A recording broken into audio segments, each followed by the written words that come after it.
Chapter 2. A Close Relationship. After their visit to Chinatown, which came to a close around 10:45 p.m, Bruno invited Doris back to his house down in Queens. His father was working on a late shift, so the house was empty when they arrived by taxi.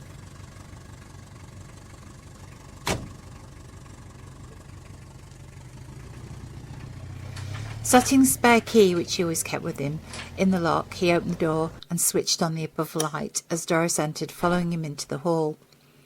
The two of them then proceeded into the living room kitchenette, whereupon Bruno headed straight for the coffee percolator and switched it on.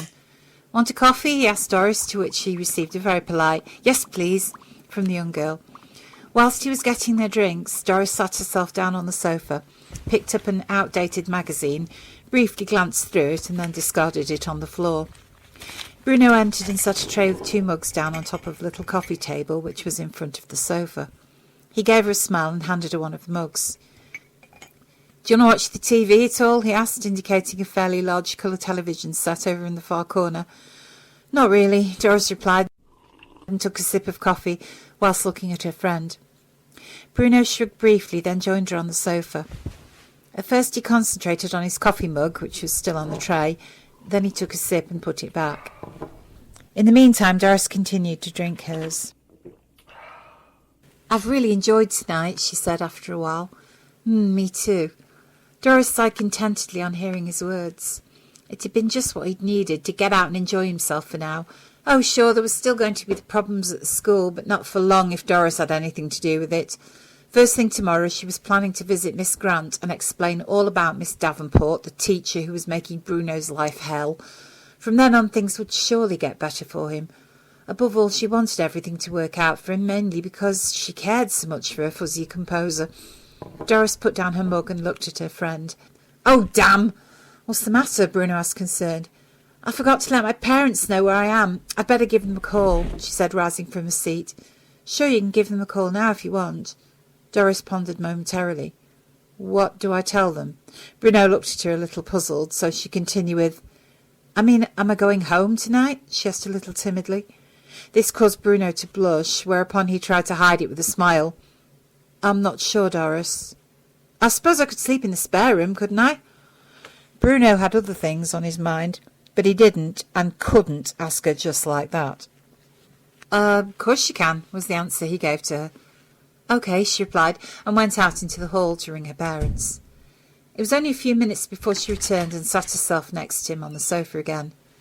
"Well, that's that sorted out," she said quickly. She briefly glanced at Bruno, then returned to sipping her coffee. Deep inside herself she was hoping he'd show a little bit more than friendship. After all, they'd kissed each other in the wardrobe room, only that had been sympathy. She'd been trying to cheer him up, or had it? Anyway, Miss Dog-Breath Davenport had ruined that affair. Well, at least she wasn't here now to upset matters. The only people in the room were herself and Bruno. Almost exactly the same events were passing through Bruno's mind, and at the same time there was something urging him to approach her, but he couldn't, not yet. Time passed slowly, and both kids finished their coffees, which had acted as objects of concentration to take away the fact that they were alone together. Now one of them was going to have to do or suggest something. Doris believed it should be her. After all, Bruno was a very shy character, especially when it came to relationships. When he'd first joined the School of the Arts, Doris had straight away noticed he was a kid who tried not to mix with people, but preferred to be alone, preferably with a piano in front of him. In fact, it had been Coco who'd introduced Bruno to their little group, which at first he'd been reluctant to do due to her overly enthusiastic idea to form a band with his music. That had scared him, and he'd backed away until his music teacher, Mr. Shorofsky, had come to the rescue, showing his pupil that his music was for sharing. Finally, Bruno had overcome his fears and had then become part of the group. But he was still shy, and it was obvious to Doris that he'd never been involved with the opposite sex before, so it was up to her to make a move. "Bruno?" she asked, her voice almost in a whisper. He turned to look at her. "Yes?" Doris drew in a deep breath, then moved closer to him, indicating that he should slip an arm around her. Bruno hesitated slightly, then obeyed her wishes, to which she snuggled up closer and rested her head on his shoulder. "Isn't this better?" she asked contentedly. "Yes, it is," he replied. A few simple words gave them the confidence to begin a conversation which consisted mainly of their background lives, how they'd grown up, the people they'd met. They went on to explain about each other's parents and the jobs they'd undertaken. It was talking about their fathers that made Doris understand just what life was like to be brought up by your father alone. Bruno had gone and was still going through this since his mother had died while he was a young boy. Doris listened intently while Bruno told her how his father had coped. The moments that passed during that particular conversation were sad, and Doris didn't really want Bruno to tell her if it was going to hurt him. But he told her he didn't mind, and even showed her a photo of his departed mother, which was kept in the drawer of a bureau. Doris could immediately tell where Bruno had got his angelic looks. His mother too had been beautiful. Her hair had been similar to his, only was a lighter brown, but she still had acquired those same blue-green eyes. He also explained to Doris that she'd come from an Italian family and his father had met her in Rome, which was the place where they'd fallen in love. Talking about romance made Doris realise just how much she wanted this curly-headed cherub by her side. "This isn't Rome, but still," she said to herself. Bruno looked up from the photo and caught the look of longing in her eyes, which again caused him to blush. He couldn't look at her, so returned to the photo. Then his mind reverted back to his father. He hadn't said when he'd be coming home, only he knew it'd be very early morning sometime. Doris noticed his look change and asked him, "What are you thinking about?" "My dad, he'll be coming home in the morning." "Oh." That one word summed up how Doris felt right there and then. Relief and disappointment flowed through her all at the same time. Bruno registered her feelings and said very quietly, "Doris, I do care for you. A lot." She looked straight into his eyes. "I care for you. A lot." This had got to be the moment, Doris hoped, the moment he'd kiss her. He read her mind accurately, and although there was still a little hesitation on his part, he leaned closer to her. She responded, and they allowed their lips to brush together so lightly it almost felt like they hadn't touched at all. Doris, and especially Bruno, felt themselves begin to relax a little, and the confidence begin to grow, so attempted a second kiss. This time it was closer, and a sudden tingle of excitement mixed in with a tiny amount of passion washed over Doris's whole body. Bruno's heartbeat began to increase slightly, and he too felt the same rush of excitement. He allowed his arm to tighten around her shoulders for a while before holding her closer to him. Doris responded to his touch and slipped both arms around him, whereupon she cupped her hands around his neck, stroking his soft brown curls with her fingers. Their kissing began to get a little stronger, but there was no hint of passion at that moment. They were quite contented with their gentle kissing and the feel of their arms around each other. That was enough for now. After a while they parted and remained gazing into each other's eyes, but above what had just passed were other things on their minds, one of which was it was school the next day. Doris was thinking about just that and decided they'd better get some sleep. One thing she didn't want to do was to keep Bruno awake for all hours so that he'd be constantly dropping off in class. And it was Friday tomorrow, which meant half an hour in Miss Davenport's class. Any sign of him closing his eyes and she'd pounce on him like a hawk. "Bruno, we'd better get some sleep," she suggested, to which he nodded in reply. "Doris, yes?" Half of her was kind of hoping his question would be to share the bed, but Bruno had been thinking about his much-loved music teacher. "Do you think we'll find out more about Mr. Shorofsky tomorrow?" Half of her hopes were bruised slightly, but she replied, "I hope so, Bruno." "We're still visiting him after school?" "Of course we are." She saw a slight look of fear in his expression and knew just what he was thinking about. "Yes, I know you've got dog breath, but only for half an hour," she said, adding reassurance. "And don't forget, Miss Grant's back in school. I'm going to see her first thing, so by the time we reach the 6th period, she'll probably have had words with Miss Davenport." "We hope," Bruno said with a sigh, but the "we" stood for himself. He reverted back to the present. "You're right." "About what?" Doris asked. "We'd better get some shut-eye." He reached over and took her hand in his, then arose from the sofa, gently pulling her onto her feet. Together they left the living room and walked up a flight of stairs, whereupon Bruno showed her to the spare room, adjacent to his own. Reluctantly she entered and looked around it. It was a quaint little room in a shade of pastel green, the furniture of which consisted of a single bed and bedside table. "Will this be all right?" "Fine," she replied, sounding totally the opposite way to what she'd answered with.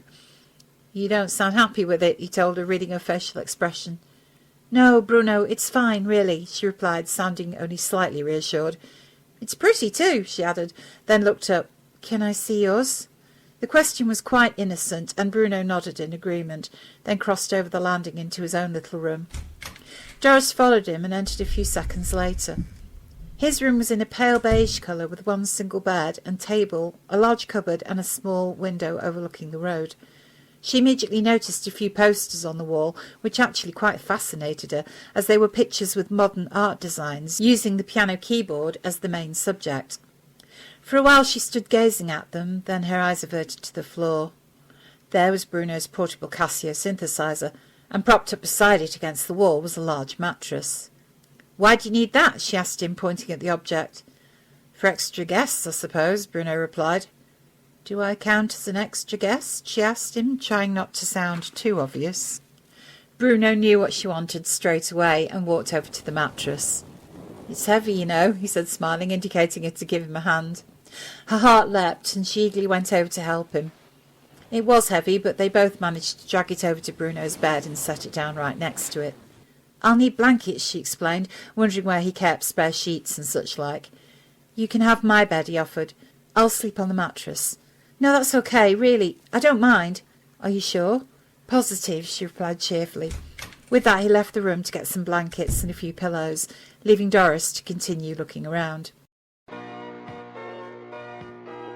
When he returned he found her cross-legged on a floor playing the synthesizer. Doris could play the piano a little, and he recognised the tune immediately. It was a skeleton form of High Fidelity, which had been a song for one of their mid-term assignments. He smiled, then began to make her bed up for her. She offered to help, but he told her he was used to making beds, as well as doing general housework.